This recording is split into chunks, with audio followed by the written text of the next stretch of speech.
Welcome, fellow seekers. Today we embark on a journey that many shy away from, yet it holds the key to one of the most profound mysteries of human existence, life after death.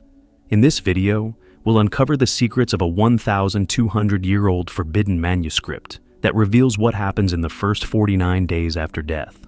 Have you ever wondered about the journey your soul might take once it leaves the body? What truly happens after we die?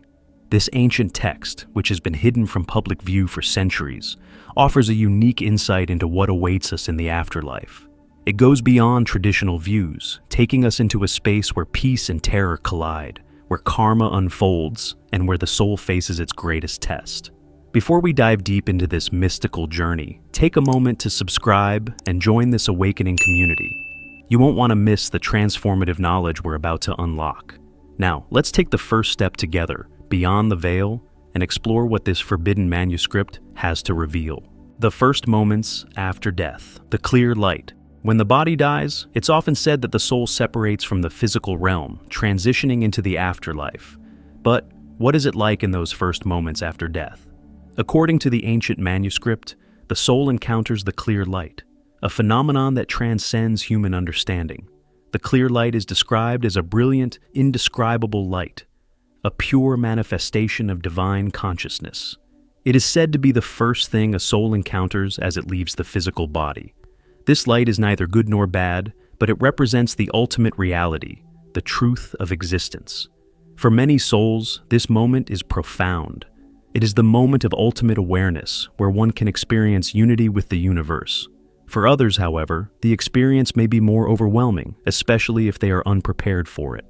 The clear light offers the soul an opportunity for liberation.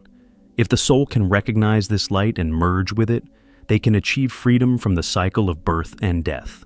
However, not everyone is able to recognize the clear light immediately. Some souls may become confused or frightened, unable to comprehend the experience, and thus miss their chance for liberation.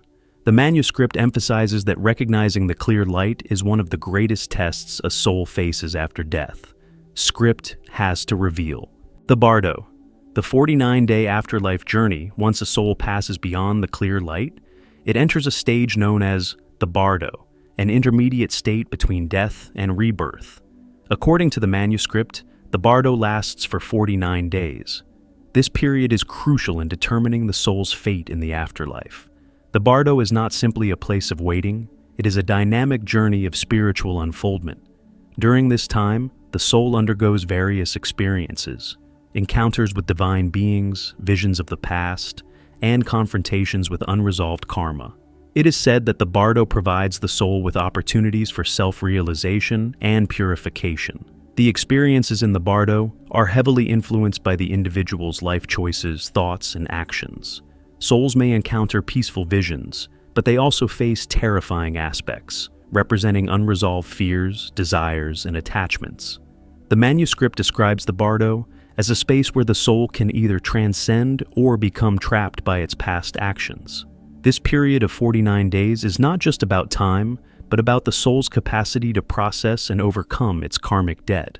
Every soul's experience in the Bardo is unique, influenced by their past actions, spiritual practices, and emotional attachments during their lifetime. Visions of peace and terror, karma unfolds. As the soul journeys through the Bardo, it encounters both visions of peace and visions of terror. These visions are not random, but are manifestations of the soul's accumulated karma, the consequences of actions, thoughts, and intentions from the past. The peaceful visions are often described as beautiful landscapes, comforting spiritual beings, and a sense of blissful serenity. These visions represent a soul that has lived a life of virtue, kindness, and spiritual alignment. For such souls, the Bardo serves as a space for healing and preparation for a higher rebirth. However, for those whose karma is unresolved or filled with negative actions, the Bardo becomes a place of terror. The soul may encounter terrifying beings, frightening landscapes, or even aspects of themselves that they tried to avoid in life. These frightening visions represent the soul's inner turmoil and the consequences of past actions that need to be faced before progress can be made. The Bardo serves as a mirror, reflecting the true nature of the soul's karmic journey. It forces the soul to confront unresolved issues and to learn from past mistakes. In this way, Karma is not just a system of punishment, but a process of growth and transformation.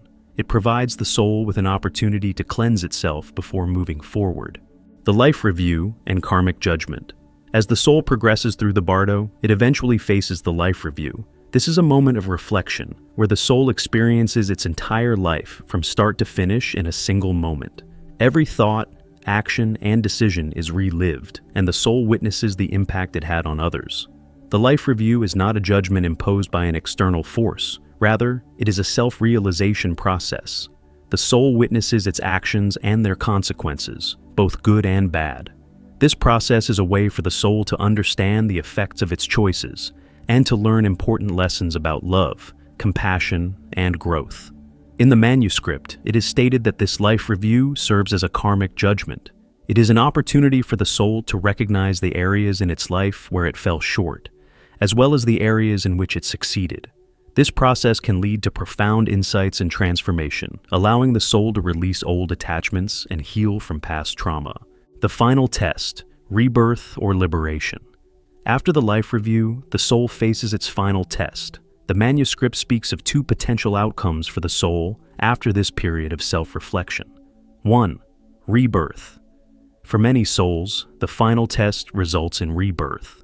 If the soul has not yet attained enough spiritual growth or enlightenment, it will be drawn back into the cycle of life, reborn into a new body and a new life.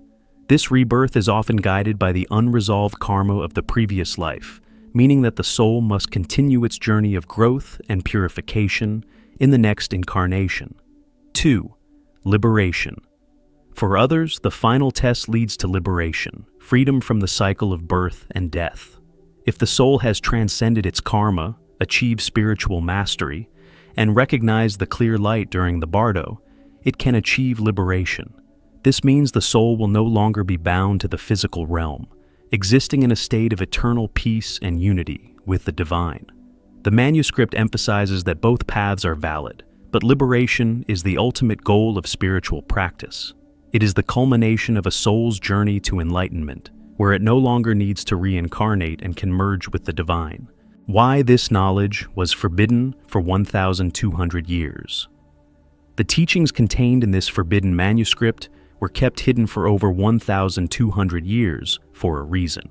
The wisdom contained within is not for the faint of heart. It challenges traditional notions of life and death, encouraging individuals to look beyond the surface and embrace the deeper truths of existence. For centuries, those in power feared that the knowledge in this manuscript would awaken the masses to their true potential. By keeping this knowledge hidden, they were able to control the beliefs and actions of people, preventing them from awakening to the reality of life beyond death. In recent years, however, this manuscript has resurfaced, and with it, a new wave of spiritual awakening. The time has come for humanity to face the truth of death and learn how to live in alignment with the divine. Are we failing the test of death? Are we truly prepared for death? Most people live their lives as though they have all the time in the world, postponing spiritual growth and avoiding the inevitable truth of mortality. But according to the manuscript, failing to confront death and its teachings can lead to spiritual stagnation. The test of death is one we all must face eventually.